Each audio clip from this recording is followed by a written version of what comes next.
असुरा माता एक जमींदार घर से आती हैं। उनके पास बहुत सारा खेत है। असुरा माता के पास इतना ज्यादा खेत है कि वो एक जमींदार घर की बेटी है। वो कभी खेत में वो नहीं जाती थी, उनके यहाँ खेत में लोग काम करते थे। वो एक जमींदार घर की बेटी है। असुरा माता 60 लोगों को सैलरी देती हैं। उसके बाद वो स्लीपर ट्रेन में जर्नी करती हैं। उसके बाद वो खुद कमाती हैं, उनके पतिदेव कमाते हैं, उनके बेटे जो है लाखों लाखों करोड़ों करोड़ में कमाते हैं। लेकिन उसके बावजूद भी ये ट्रेन में एक जो स्लीपर क्लास में मतलब कि जर्नी करते हैं, जो कि एक खानदानी रईस लोगों को बिल्कुल शोभा नहीं देता है। जबकि असुरा माता जब एक बार बेंगलोर गई थी तो 17,000 का टिकट कटवाई थी, तो बार बार उस चीज को बोलती थी कि हम अपनी बेटी के पास आने के लिए हम 17,000 का टिकट करवाए। जब उनके बेटे ने हेलीपैड मतलब ये किया था वैष्णो देवी जाने के लिए, तो भी असुरा माता आई थी अपना बड़बारगी बताने कि हमारा बेटा हेलीपैड किया है, हमको पैदल नहीं जाने दे रहा है, माता पिता के लिए कितना अच्छा सोचता है। लेकिन हमको एक चीज समझ में नहीं आया कि लप्पू भैया, आपको ये समझ में नहीं आया कि मतलब वैष्णो देवी के लिए आप अपनी माता के लिए हेलीपैड किए और मतलब सिवान से अंबाला आने के लिए आप एक जनरल में बैठा दिए अपने माँ बाप को। किस तरह के रईस लोग हैं आप लोग। तो नमस्कार, कैसे हैं आप लोग, कैसे हैं आप लोग। उम्मीद करिए बहुत अच्छे होंगे, स्वस्थ होंगे, मस्त होंगे, अपने काम में व्यस्त होंगे। मैं प्रिया शर्मा और मैं अपने इस नए वीडियो में आप लोग का स्वागत करती हूँ। आशा करती हूँ जो हमारे चैनल पे नए जुड़े हैं हमारे चैनल को सब्सक्राइब करेंगे, लाइक कमेंट से मुझे बहुत सारा प्यार देंगे। दोस्तों, आज मैं फिर से बात करने आई हूँ असुरा माता जी की। असुरा माता जी एकदम कहीं रहे और ये गंध ना करे हो ही नहीं सकता है। ये जब से घर से निकली तो हम लोग निकल चुके हैं पूरा परिवार माता रानी के दर्शन करने के लिए। तो प्रेम से बोलिए जय माता दी, प्रेम से बोलिए जय माता दी। ठीक है, जय माता दी आप बोल रहे हो, अब बहुत अच्छा काम कर रहे हो, पूरा परिवार वैष्णो देवी जा रहे हो, ये बहुत खुशी की बात है। ठीक है, उसके बाद इनका दूसरा आता है, पहुंच गए हम लोग अंबाला, पहले पढ़ी बेटी के पास, अब कुछ बड़ा ही होने वाला है। मैं पहुंच गई अपनी बड़ी बेटी के पास। अभी पढ़ी लिखना चाह रही थी कि बड़ी लिखना चाह रही थी तो हमको नहीं समझ में आ रहा है, क्योंकि हिंदी इनका इतना मजबूत है ना कि कंफ्यूज कर देती है कि लिखना क्या चाह रही थी। उसके बाद है आखिर मथुरा में अंबाला इतना जल्दी क्यों जाना पड़ा। ये लोग मथुरा से अंबाला मतलब ये मथुरा जाने वाले थे। मथुरा इनका छोटका जो युवराज है वो पूरे रास्ते ये बोलते गए, आप लोग हम मथुरा जाने वाले हैं, आप लोग की मनोकामना पूरी होगी, आप लोग बताइए, आप लोग को क्या, प्यार से बोलिए, मथुरा बहुत अच्छी जगह, मतलब पूरे भसड़ मचा दिए मथुरा के नाम से। और ये उतर गए मथुरा में और इनके जो बड़े वाले सुपुत्र हैं वो जल्दीबाजी में इनको लेने आए। अब जल्दीबाजी में क्यों लेने आए हैं, इसके पीछे भी एक बहुत बड़ा कारण है, वो भी कारण मैं आप लोग को बताऊंगी। फिलहाल पहले माता जी पे डिस्कस थोड़ा कर लेते हैं, बनता है डिस्कस करना। उसके बाद माता जी मथुरा ना जाके अंबाला पहुंच गई।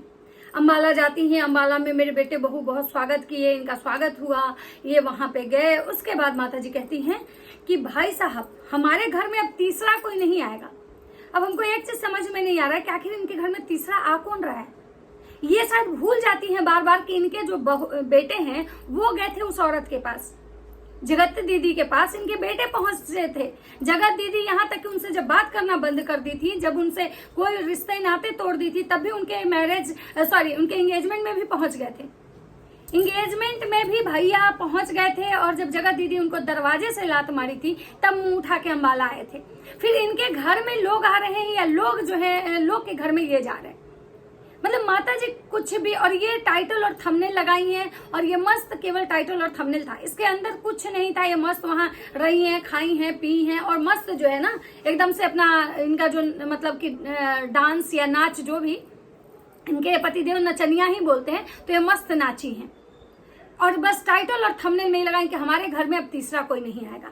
उसके बाद बात करते हैं कि इनका जो है ये वाले वीडियो के बाद इनका एक वीडियो आता है, मनीषा क्यों डर कर बात करती है, रंजना नीडर की तरह बात करती है, फिर भी कुछ लोग को लगता है कि हम रंजना को हम लोग प्यार नहीं करते हैं। एक बात बताइए, किसको किसको लगता है कि लपिया डरती है?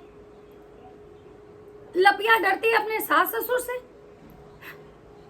लपिया से सास ससुर डरते हैं, लपिया कहाँ से आपको लोग को लगता है भाई कि लप्पी सास ससुर से डरती है? मतलब रंजना केवल पूछ दी कि भाई पापा जी बताइए कि हम चश्मा पहन के कैसे लग रहे हैं, तो रंजना निडर हो गई। रंजना बेचारी का इतना औकात नहीं है कि रंजना को अगर मैके जाना हो, और रंजना का मन नहीं था अंबाला जाने का, सो रंजना को मजबूरी में अंबाला जाना पड़ा, क्योंकि पूरे परिवार का उसके ऊपर प्रेशर था कि तुमको अंबाला ही जाना है। वहीं पे जब लप्पी भौजी हैं वो घर में आती हैं तो उनका मतलब बीमार हो जाती हैं, वहीं रंजना दिन भर काम करती है। सब लोग बोलता है कि ये देवरानी नहीं नौकरानी है। रंजना कभी मुंह नहीं खोलती है जब तक उसकी सासू माँ उससे सवाल नहीं करती है, पूछती नहीं है कि अजी बोलो ऐसे, तब तक रंजना नहीं बोलती है। और लप्पी भौजी सास के साथ जाम से जाम लड़ा लड़ा के नाचती हैं, और लप्पी भौजी सास और ससुर के गोदी में खेलती हैं और कह रही है कि मतलब ये डरती है। भाई साहब गजब है। उसके बाद वहां माता जी जाती हैं, एकदम सूट का 3 4 गो शॉपिंग करती हैं कि भाई यहाँ सूट ले आए हैं, सिलवाए हैं, ये पहन के माता जी के पास जाएंगे, ठीक है। उसके बाद इनका जो है बहुत सारे लोग जो है इनको कमेंट करते हैं। ये उस वीडियो में राशिद को दिखाती हैं, तो सब बहुत सारे लोग का कहना है कि अच्छा आप भी अपने घर में अब्दुल रखे हैं, लेकिन माता जी उस कमेंट का जवाब नहीं देती हैं।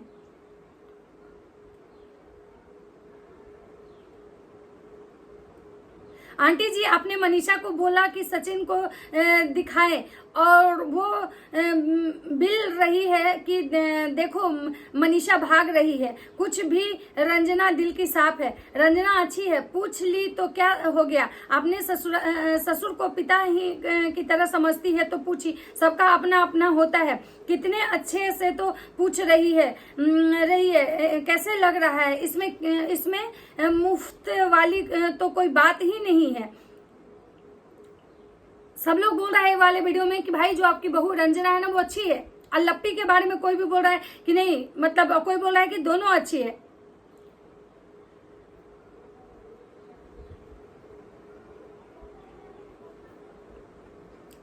चलिए इस वीडियो में ये, और अब बात करते हैं कि आंटी जी का एक और वीडियो आया।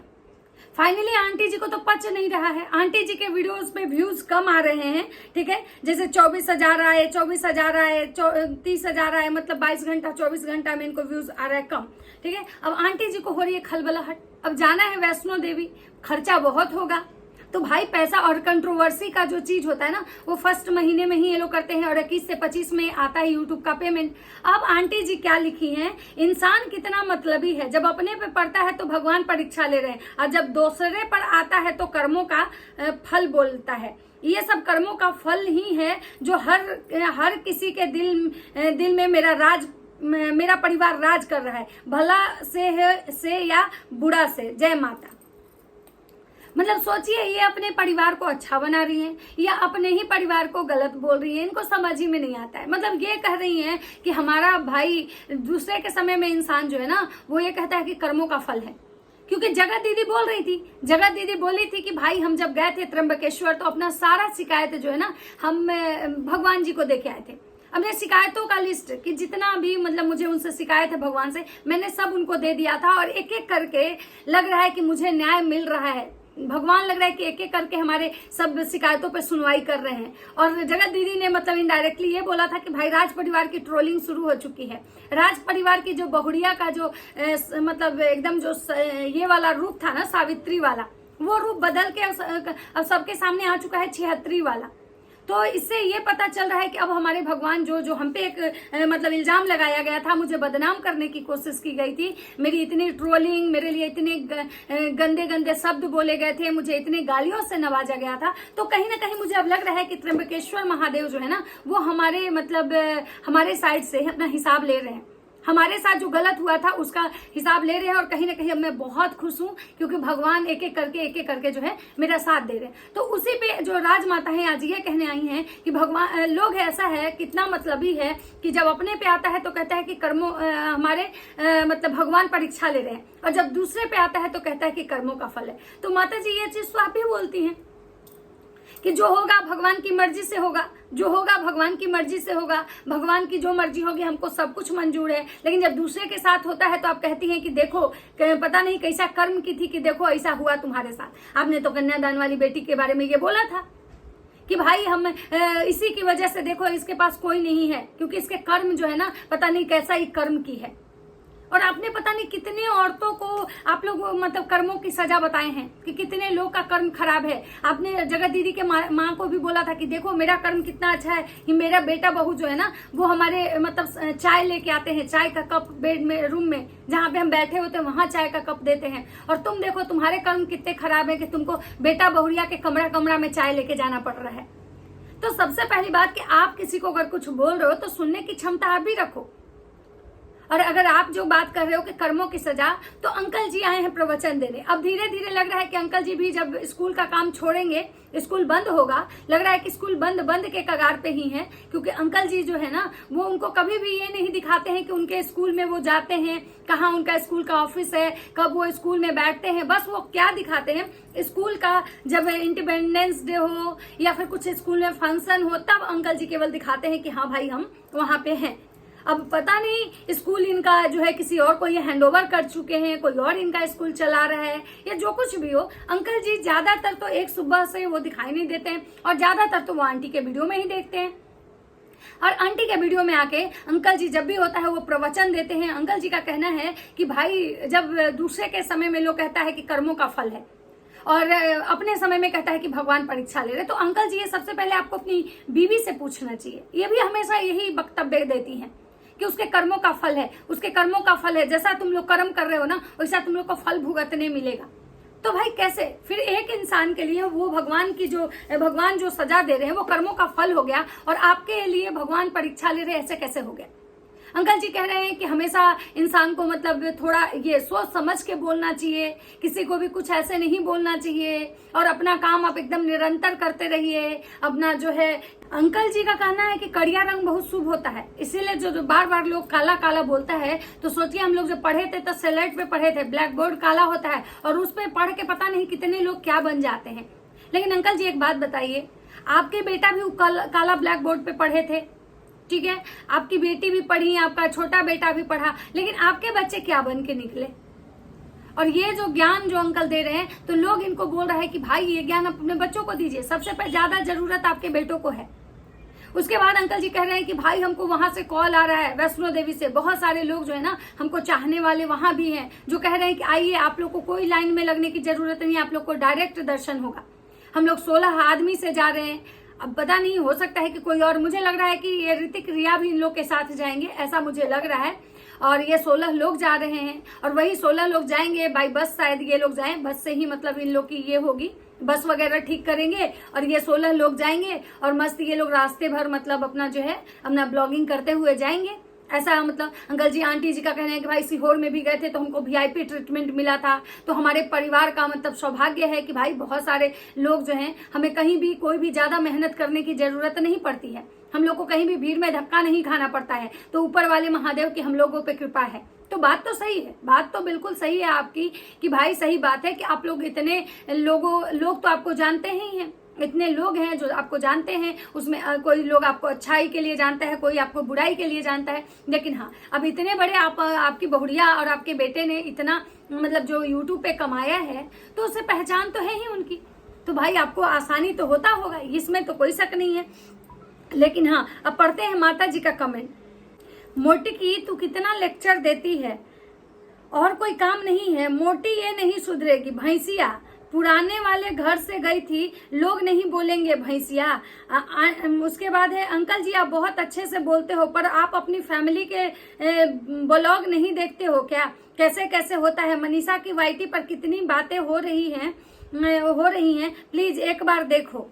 उसके बाद है, आंटी प्लीज देवघर आइए, अंकल जी ऐसे शिक्षा आप अपने बेटों को दीजिए, उनको बहुत ज्यादा जरूरत है, इतना प्राउड मत करो, आप ही खूबसूरत पर हर बात में माता रानी याद कर रही हैं, माता रानी याद कर रही है। जो आंटी जी बोलती है ना हर बात में कि भगवान है, माता रानी है, ऐसे वैसे, जो उस पर लोग बोल रहे हैं। और इनके जो दुलरुआ दामाद हैं वो आने वाले हैं, जिसके लिए बोल रही कि एकदम भव्य तैयारी होगी, भव्य स्वागत होगा, ढोल नगाड़े बजेंगे, बैंड बाजे बजेंगे, कपूर की आरती होगी।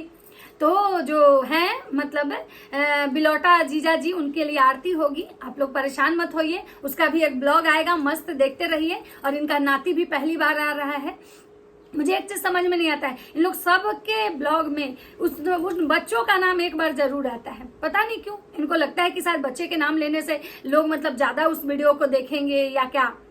हमेशा मतलब जिसको देखिए एक बार नाम जरूर लेगा, जिसको देखिए एक बार नाम। पहले तो लप्पू लप्पी लेते थे, उसके बाद आंटी भी लेने लगी, अब तो खैर भंजना का भी हर जो ब्लॉग होता है उसके नाम के बिना नहीं चलता है।